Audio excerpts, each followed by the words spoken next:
Hi, everyone, and welcome to another episode of EMplify. I'm your host, Sam Ashoo, and today's episode is another installment in the Conversation series. Today, our special treat is a discussion with none other than Dr. Rob Orman about cognitive reframing, something that is a very important tool both in medicine and probably in the rest of our lives.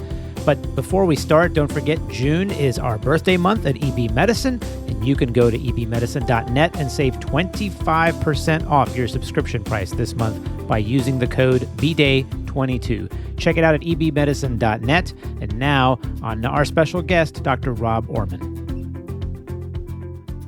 All right, ladies and gentlemen, today I have a special treat for you. My guest on the podcast is none other than Dr. Rob Orman himself, the expert speaker, master podcaster, former medical educator, master educator, and now single purveyor of roborman.com expert physician coaching, who I have known for a significant period of time. And I must say, my life is better for it. Today, we are talking about an experience a colleague of mine had in the emergency department and how it affected that colleague for the short amount of time that we were discussing the case. So specifically, the case was a patient who came in complaining of chest pain.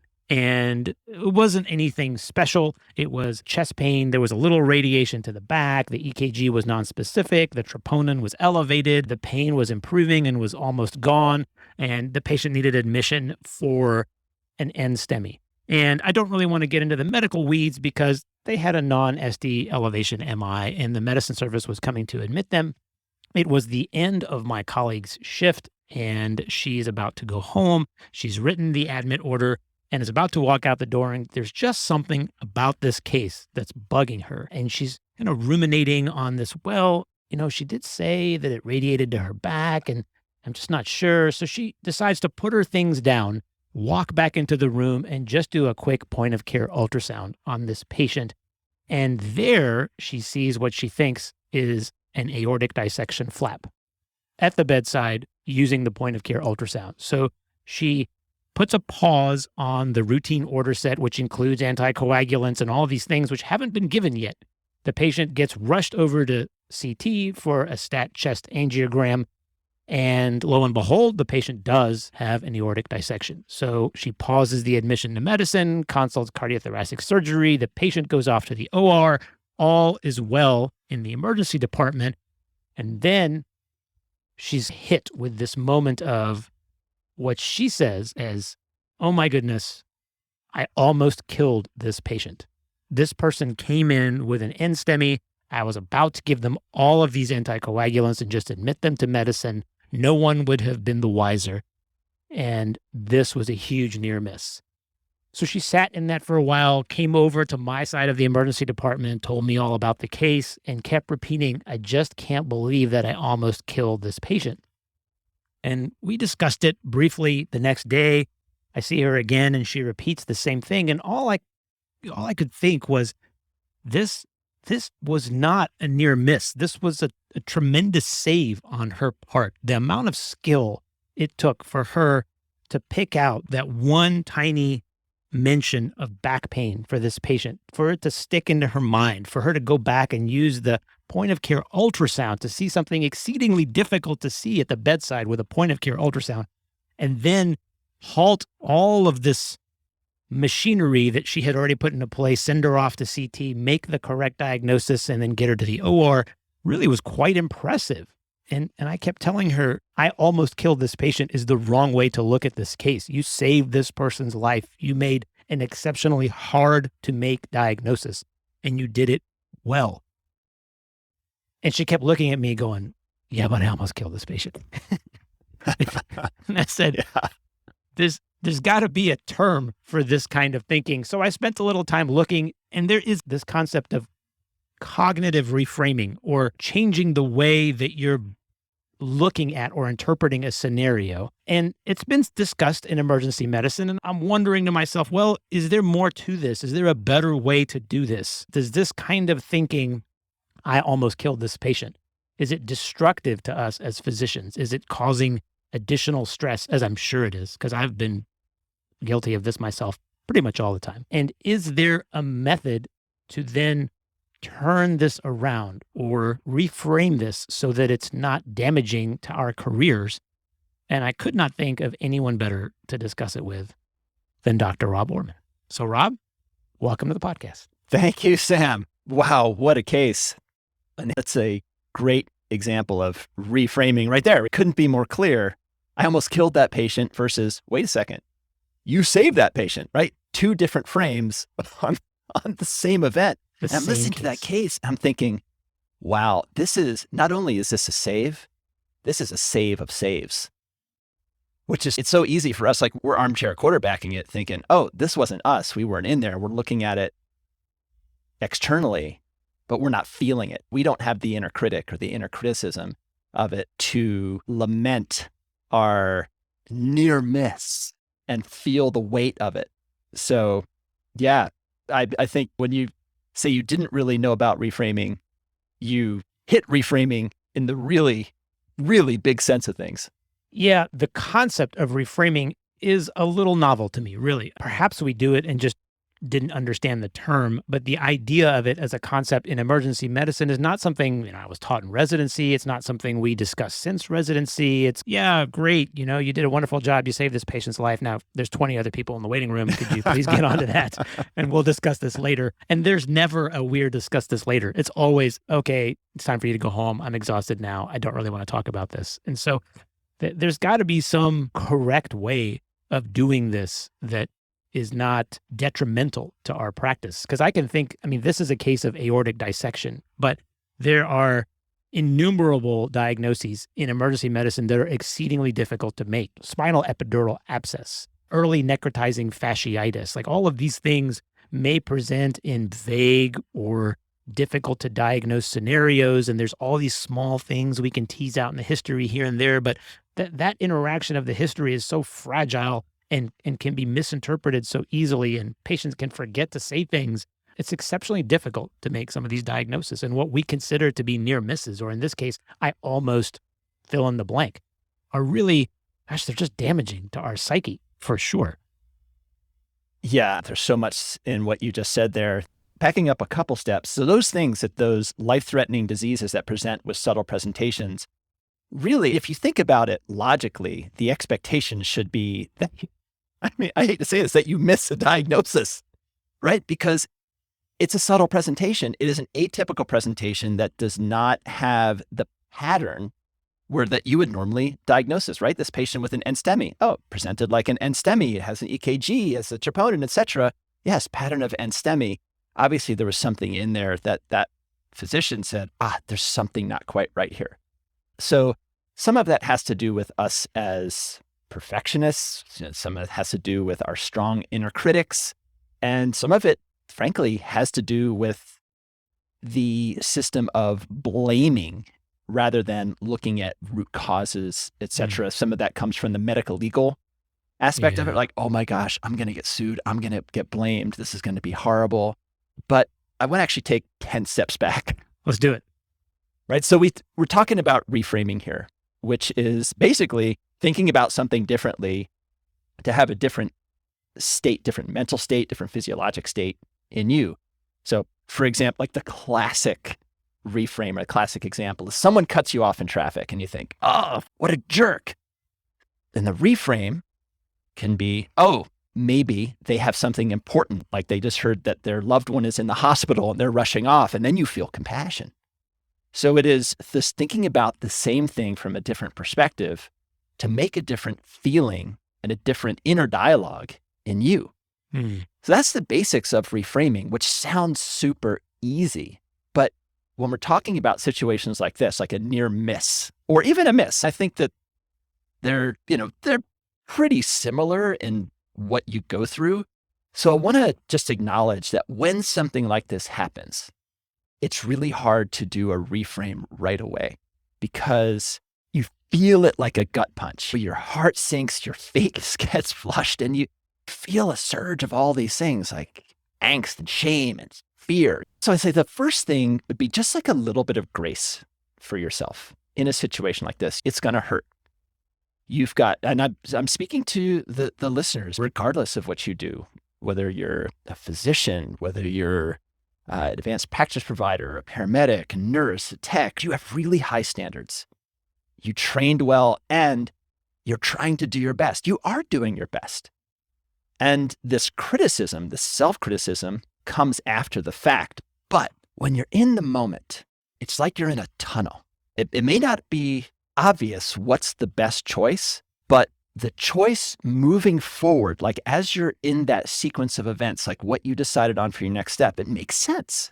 It makes sense when you're there. Now, when you look back and see all the possibilities, rather than a tunnel, you see a tree or a many tributary river or something with infinite branches where, oh, of course, the obvious answer was there all along. And so when you're in cases like M&M, it's from the perspective of looking back. You see all the potential tributaries. It's not from the perspective of the person in the moment. Is that really the best way to go about it? We look in retrospect and we have that bias of, oh, of course, this is all obvious. And another aspect of this is that it's so often approached from the personal standpoint of blame, right? Who's to blame? Who's to blame here? Which is very hard to reframe and can be so destructive. So first off, is there a systemic standpoint? Is there some kind of a systems issue that can help protect from this? I think that's something that can be lacking from M&M. It can also be lacking from our analysis and maybe reframing of these situations. So a reframe, when you're talking about a reframe for this, there's definitely a process that you can go through. Like how do you move through this? How do you move beyond it? First, emotion. First, the emotions need to be processed, because one mistake that we make is to be purely intellectual about it, right? So your partner there, you're saying like, I'm not sure what I did. Yeah, that's great that you were there for your partner to talk to. So while the intellectual stuff is important, it's the emotional aspect, I think, first that needs the attention. And we know, having been through relationships in our lives, that emotional issues are not well addressed with logic, right? Yeah. My wife might agree with me.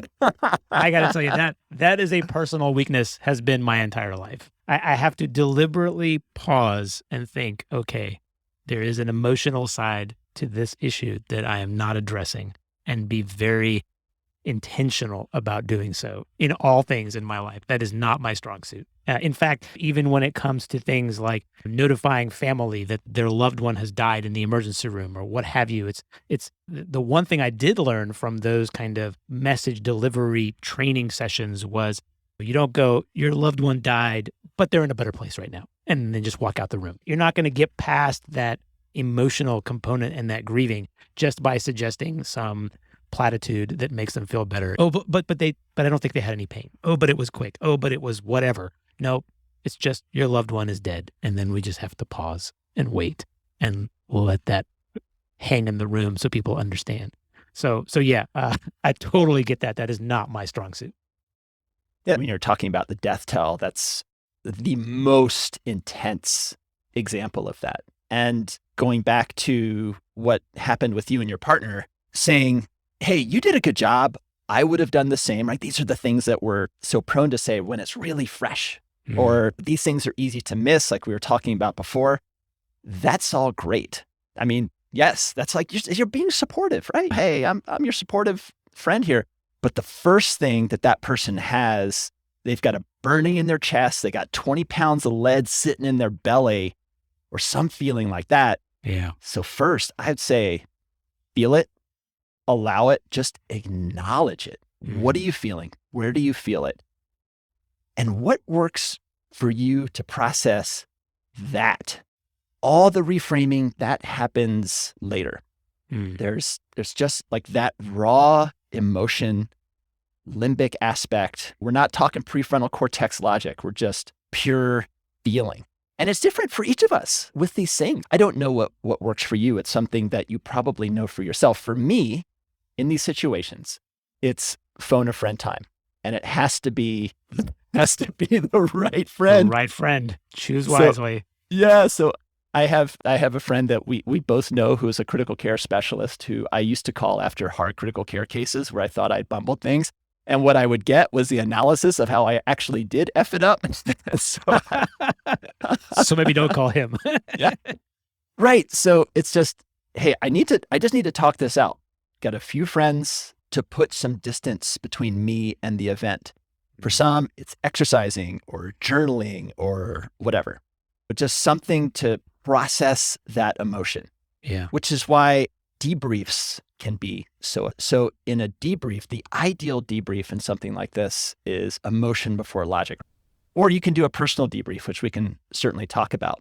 But right after, to just say, hey, you can talk about what went well, what could have done better, what did you see, feel, just get it out there, and non-judgmental emotional release or debrief. And so as a friend or as a confidant right after the event, I think that the real master skill is just to listen and be compassionate and empathetic or empathic and dissecting the case and, oh, like this is hard and this. Yeah, you can believe that, but that's usually not the space that they're in right at that moment. Yeah. Well, that's a great point. Yeah, we definitely did not do that. I was probably the wrong person for that. No. But I will do better next time. Sam. If you're listening, my friend, I will do better next time. Okay. All right. So good. So must spend time acknowledging the emotions and allowing that to take its role first before attempting any kind of reframing or before providing that kind of supportive, well, it was a really difficult case and these things are frequently missed and all these other things in an attempt to make them feel better. It's first allow them to feel what they're feeling before trying to make them feel better. Yeah, I think otherwise you're not going to believe it. You're not going to believe the reframe. A reframe is to create a state change, a mental and a physiologic and physical change in your being. And if you don't believe what you are telling yourself, it just ain't going to work. Yeah. Speaking of not believing yourself, like this brings up an interesting question in my mind regarding cognitive reframing. The concept is that at the appropriate time, we can take a difficult case like this and cast it in a different light. But is there an extreme to this? Is it possible to take it too far? Can you become almost delusional in the way that you think about this? I think of the terrible physician who, kills 10 patients in a row and goes, oh, they were all 10 exceedingly difficult cases. I had 10 spinal epidural abscesses in a row and it's a super rare thing and they all died. And it's not me. It's definitely just a product of bad timing. And at some point you go, you're actually deluding yourself. You're a terrible physician. That's the reason why your patients keep dying. So where's the spectrum? How am I supposed to gauge reframing something cognitively versus just deluding myself? What's the difference there? There's sort of two sides of the same coin. I don't know. Were you a Star Trek fan? Oh, I love it. Yeah. I know you were saying. Of course. Okay, so it's like this episode where there was like good Spock and evil Spock, the Spock with the goatee. Oh boy, we might be losing some listeners right now. Right? They were both Spock, but they were like the enantiomers or the mirror image or the opposites. Right. So reframing, thinking about something in a different way. Like this case, for example. Oh, I had a near miss. Yes, you did. Wow, you had a great save. Yes, I did. Both are true. Both are just different perspectives. You're changing your perspective. And which is the one that you really anchor to? So this reframing is rooted in conscious awareness. And the process is acceptance. And you're moving towards regulation, regulating yourself and your response to it. And in the end, you're making the choice. You are making the choice to be open to curiosity and you're expanding your thinking with new perspectives and you are making better connections. You're integrating what happened. You are creating new beliefs. It's true, but also improving performance. All of these things are aspects of the reframe, whereas delusion, and so the opposite of this would be rooted in a lack of conscious awareness. So somebody who is not aware, there's no process of acceptance. And instead of moving to this world of sort of intentional awareness, it's a world of escape. It's escape to cope. And it can also have a sense of regulation and confirmation, like you're talking about your diluted idea there, confirmation of some past experience. I mean, in the ED, you see patients with delusions, like these fixed beliefs. It moves towards disconnection and disintegration and shows up as chaos and rigidity. So when you think of someone who has reframed like this event, chaos and rigidity are not the end product. Yeah. It's connection, improved performance, a more expansive mindset. So I'm not sure if that kind of got too into the weeds, but that's good. That would be a difference between reframing and delusion. So then the process of cognitive reframing results in, ideally, in a synergy between what you know and then your performance to improve your skills as a physician, your abilities as a physician in this particular scenario. So this near miss, whatever you want to call it, cognitively reframed at some later point will make this physician better at what they do and help them learn from an experience like this, opposed to, say, deluding themselves into just dismissing it and moving on and saying, nope, that was just one of those zebra presentations and it is what it is and I'm out of here. And then you're not learning anything. You're not a better physician for it. There's no education or growth in that process. Did I get that right? Well, let me just course correct on that just a degree or two, because what you're talking about is a very specific reframe. So there is one reframe which is not untrue, which is these things are really hard to diagnose. Yeah. Therefore, I just will not diagnose them. So, fair enough. So that takes like, I feel better. Now I feel much relief. I feel much relief that I don't ever have to worry about subtle aortic dissection. Great. What you're talking about is learning from this experience. And that is, I think, one of the most potent reframes. So I want to give a couple examples of this. I don't know if you and I ever talked about this. And this, it's funny, this is the same intensivist who I was mentioning before. Yes. But so years ago, I was working in a rural ED and a guy on his motorcycle got hit by a car and then dragged underneath the car for a couple 100 yards, right in front of the hospital, right there. He was brought in like within a minute of getting hit, unannounced traumatic arrest. Boom, here he is. And we think you do all these things in a trauma arrest, but this was no preparation. And, I did the stuff eventually, but I'll be honest, I kind of froze. I wasn't like actually frozen. I was doing stuff and he wasn't going to survive this. But I thought, okay, I was not up to the task. I was not good enough. And that's true. Like just between you and me, I guess in the many listeners here, I was not at a master skill level for managing that particular situation. I had never been in that situation. Sure. That doesn't mean that I wasn't going to be again, because I was going to be working in this rural ED for a long time. So the first thing was just process it. What's going on? What am I feeling? And then the reframe is, all right, here's a situation. What do I learn here to get better in the future? And that's what you're talking about, is the growth mindset, which is a reframe. I am a student. So in that situation, because that was the reframe of, all right, this situation is a learning opportunity rather than this situation is only a demonstration of my inadequacy here. Both are true. So I eventually weighted more heavily the learning opportunity. So I called our friend and I said, all right, what would you in this situation? And we worked out a framework. If this happens, here's your first minute. You do this, this, and this. And that's it. That's the only three things you need to do. It was, you don't need to intubate, put someone on the airway, do this. Finger, vent both chests. Look at the heart. Boom, boom, boom. Because in this whole thing, one nurse wanted to do an EKG, one nurse wanted to do this, one nurse, like the doctor me, I wanted to do this. And it was chaotic. So reframing into a learning opportunity.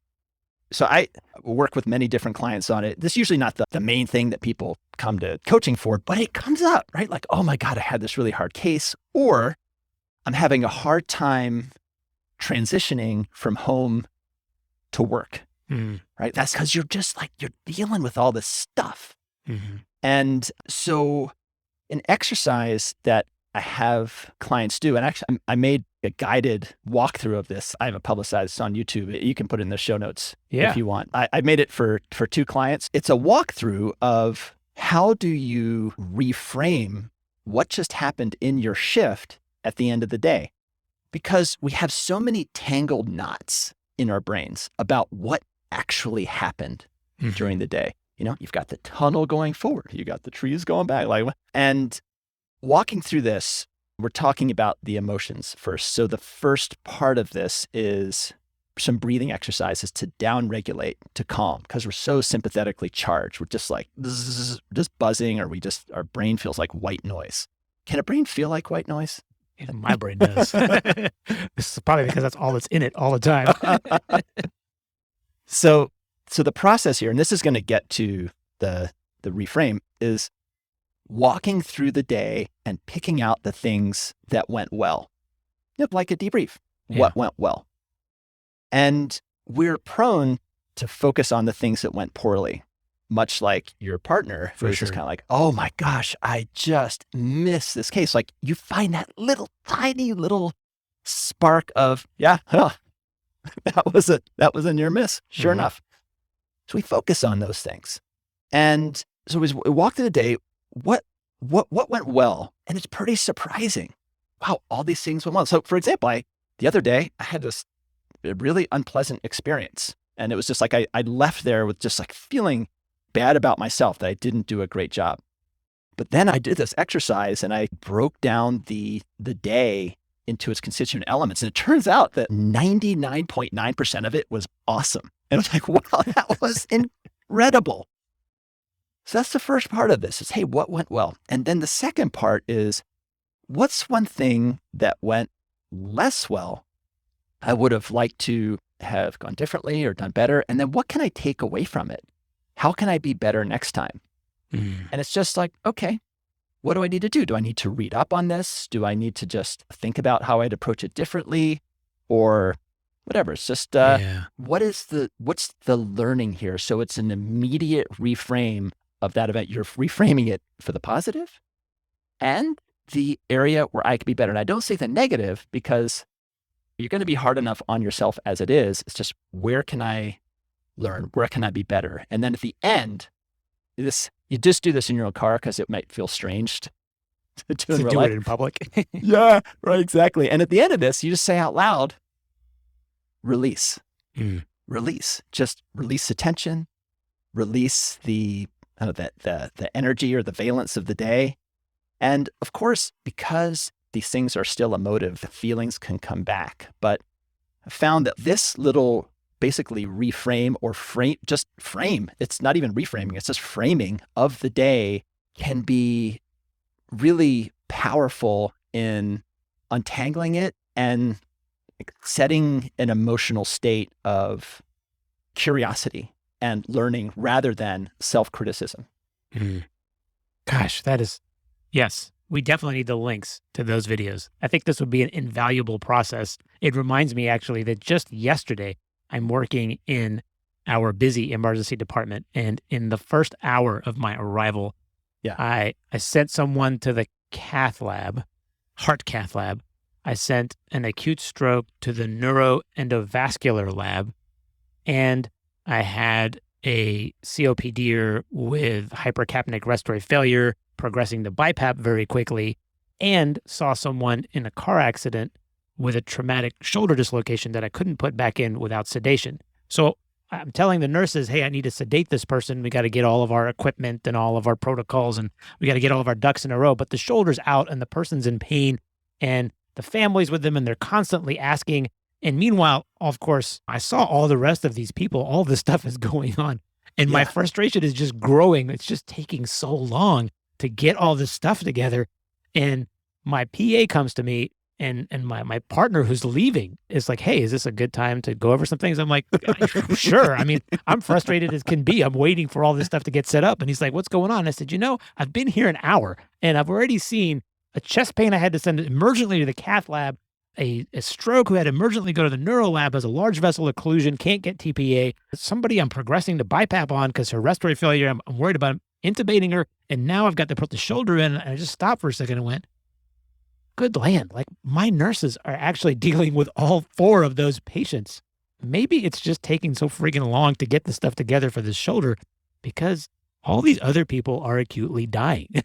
and so I stopped for a second and I said, hang on, I got to just go tell this shoulder guy, hey, we're going to get you some pain meds. I'm really sorry it's taking so long. But right now you're surrounded by people who are actively dying and we're doing our best. And I promise we will get to you. That was only the first hour of the shift, but it at least provided me a moment of insight as I walked over to my nurses again and again and again and said, hey, we got to go. We got the shoulder. We got to go. We got the shoulder. And I kept getting the, sure, as soon as I take this patient to the cath lab, as soon as these people come down and get this, as soon as we get this patient on the vent, as soon as we X, Y, and Z for all of these other critical patients. And I kept thinking, gosh, this is taking way too long until that one moment that my partner said, hey, is this a good time to run the board so I can get out of here? And I finally was able to verbalize and articulate all this and went, oh, gosh, man, this has been a terrible first hour. But sure, let's run the board. What do you have for me? Okay, so I want to dig a little deeper into what you experienced there because, yes, you did a point of care reframe. So you went from, why is this so bad to, oh, we're all working as hard as we possibly can. How did you feel? At the end, I felt, honestly, it was a relief. It was like, relief. Wow. I don't feel like the stress, the immediate need to go plop this shoulder in this patient is not dying. What I needed to do was just to go and tell the patient that there was all this other stuff going on and tell the family that and say, it's going to be okay. Don't keep running out here. Everybody else is working. We promise we're working and we will be back as soon as we can, but you're going to be okay. And just that reassurance for them was valuable. And for me, that acknowledgement of all this other stuff going on just immediately got rid of all of my annoyance with my nursing staff. And I'm thinking, why is it taking so long? And then all of a sudden I realized, oh, it's because they're treating all of these critical patients I just saw. That's why it's taking so long. Yeah, it was a huge relief. And honestly, I don't know that I would have made it through the rest of that shift had I not had that understanding all of a sudden that we're all in this together. Well done. Well done. And chapeau, as they say. Right. Completely unintentional. Yeah. But I like the concept of having the tools to do this. Like you mentioned, usually this is something that you drop into a puddle of pudding at the end of the shift as you sit in your car and go, like I can finally just breathe and realize, gosh, I'm thirsty. I haven't had anything to drink in 3 hours. I haven't been to the bathroom in 4 hours. And I just need a moment to sit in quiet and think about all of the stuff that's been running through my head all day, how valuable that is. So as you're talking about the chaos of that AD, it makes me think of, I think, the most potent reframe I ever learned, and it changed my world. The one interview that I've wanted to do since I started podcasting was with a guy named Barry Curzon, he's the Dalai Lama's personal physician. Nice. So he's trained as an FP, and he's a super interesting guy, and certainly has access to another super interesting guy. And it's just, I'd watched him speak, and I had a really just thoughtful approach to things. Grew up in California, so this is like, what is your approach to life here? So I finally got a chance to interview him, and I was asking him about patients that you're really frustrated with. Say like a borderline personality patient, or a patient with borderline personality, or someone who is like really angry. We've got all of these techniques to diffuse. We've got verbal judo and validation and all this. It's like, look, But sometimes you are just overwhelmed by the moment. Right? Of course, sometimes you need to just walk out and just walk back in. I said, how do you approach that situation when you are just so frustrated and you cannot stand the person that you are in the same room with? And he said, compassion. Compassion is the reframe. And I said, okay, you are meditating all day. Obviously, he's a physician and he's dealing with patients, but just like presenting this situation, I said, okay, so you're meditating, and not all day, but you're meditating and you're immersed in this stuff all the time, but put yourself in that room. Yeah. It's like, it's kind of hard to feel it. How do you do it? Yeah.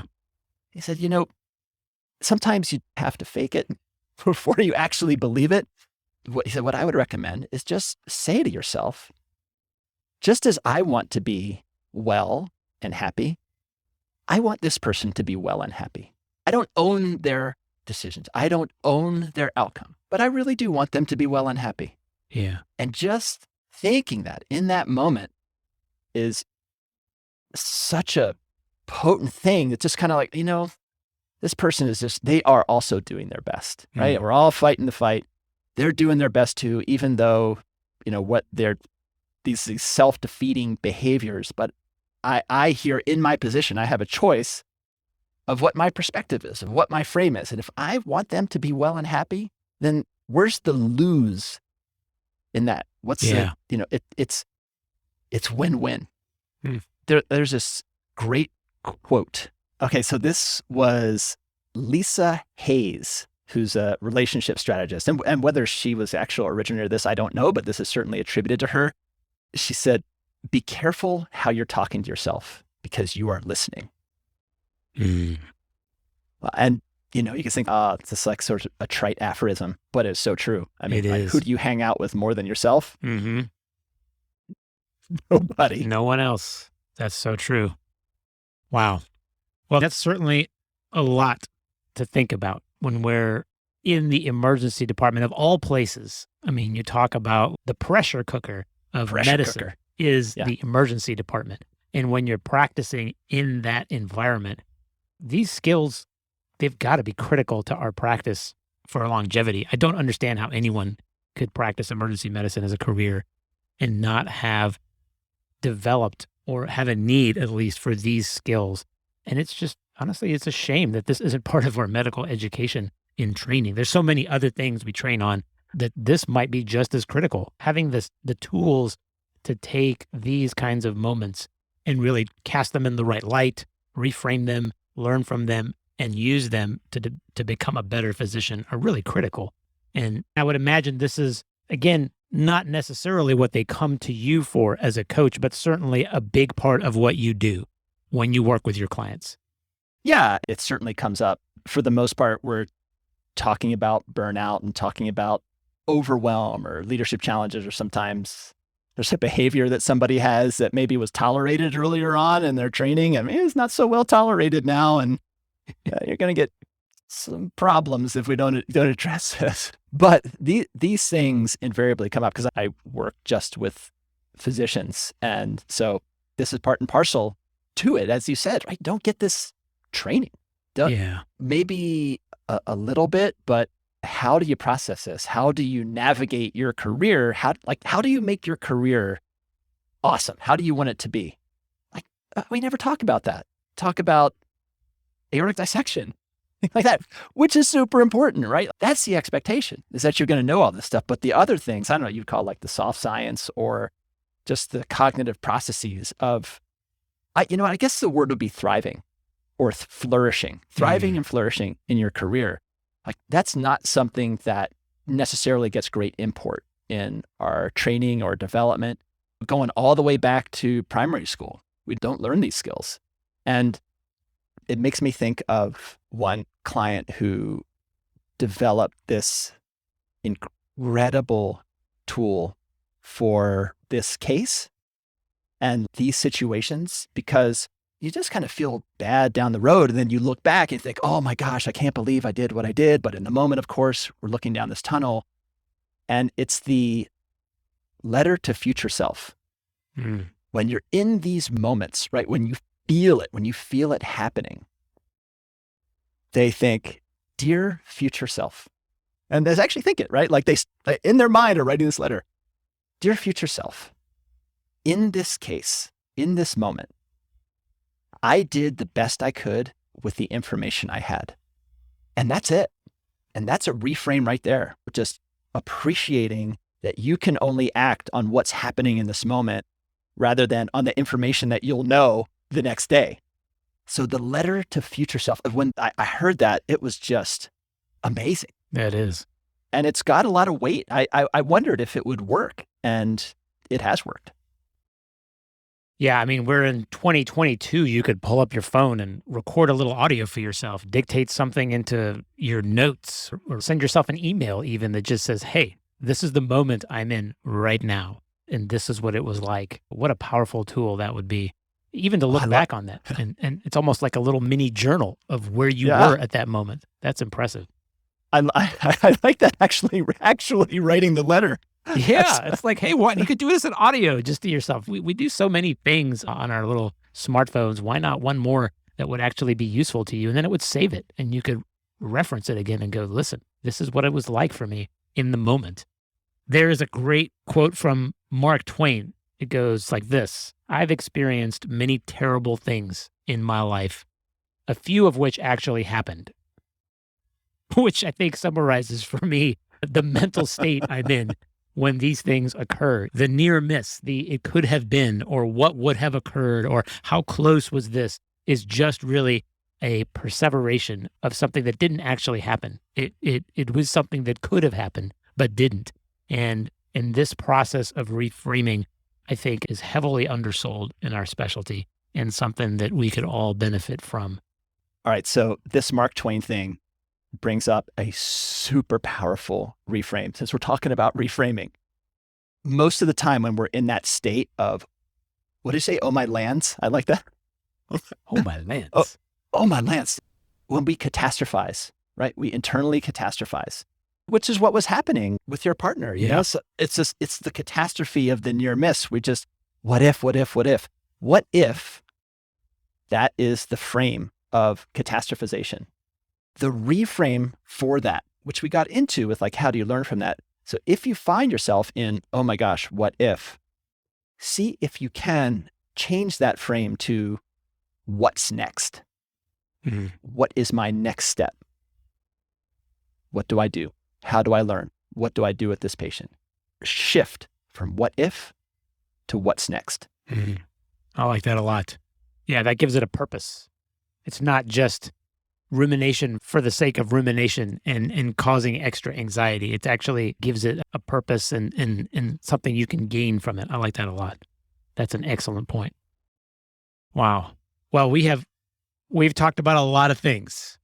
And if you're listening to this podcast, I encourage you, roborman.com, to go and take a look at Rob's website and the skills, the practices, the things he does as a coach, but also to take a listen to his podcast, Stimulus, which covers actually many of these kinds of things on a regular basis and is available in any podcast store out there and also on the website as well. If you are podcast naive and listening, it's also there. You can't be that podcast naive because you're listening to this podcast. So right, you are speaking to a podcast sophisticate audience. That's right. That's right. So in the show notes today, I'll include the link to the website. I'm going to put in the link to the YouTube videos for the post-work mindset that you created.